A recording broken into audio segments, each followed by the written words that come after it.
எங்கள் அப்பா business start பண்ண போகிறாரு, ஸோ அதுக்கு நல்ல நேரமாக சொல்லுங்க, இது விளங்குமா விளங்காதா அப்படின்ட்டு இறந்து போன அப்பாவை வச்சு நான் ஒரு விஷயம் சொல்கிறேன். கண்டிப்பாக சொல்கிறேன்னு வச்சுங்க, ஏன்னா நான் உங்களை டெஸ்ட் பண்ணுறேன். ஒரு விளையாட்டாக பேசிக்கிட்டு வரவனுக்கு ஒரு பிரச்சனை, சும்மா நான் லவ் பண்ண பொண்ணு போயிடுச்சு என் மனைவி வாயலன்னு சொன்னால் கண்டிப்பாக அதை பிரிச்சே விட்டுடுவேன்.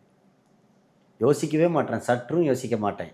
கெட்டது செய்வேன்னு கேட்டிங்கல்ல ஃபர்ஸ்ட்டில், இப்போ சொல்கிறேன் பாருங்கள்.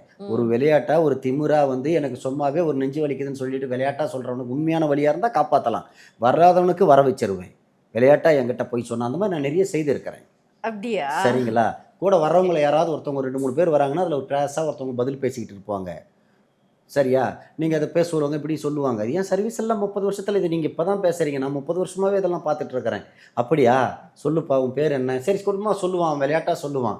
எனக்கு கல்யாணம் ஆகுமா? கல்யாணம் ஆகிட்டு இருக்கும் ஏற்கனவே. எனக்கு கல்யாணம் ஆகுமா? இதாகுமான்னு உடனே வீட்டுக்கு போனதுன்னே இருக்கிற பொண்டாட்டி கண்டிப்பாக போயிடும். வச்சிருவேன். ஏன்னா அவன் கேட்டது கல்யாணம் பண்ணி தான் திரும்ப ஓடியாந்து என்கிட்டே நிற்பாங்க. நீ கேட்ட கல்யாணம் ஆகலைன்னு தானே உனக்கு இன்னொரு கல்யாணம் அவன் போடான்னு. இதெல்லாம் நானும் வந்து சீரியஸ்னஸை கண்ணாடி மாதிரி தான். எப்படி எடுத்துக்கிறாங்களோ அதே போக்கில் தான் போவேன் நான். சும்மா தேவையில்லாத சொன்னால் கண்டிப்பாக அந்த குடும்பத்தையே நாசம் பண்ணுவேன். அதில் எந்த வித மாற்றமும் கிடையாது. நல்லா இருக்கிறவங்க செத்துருவேன்னு சொன்னோன்னா உண்மையாலுமே அதை சாவர மாதிரி பண்ணி விட்டுடுவேன். நான் யோசிக்கவே மாட்டேன்.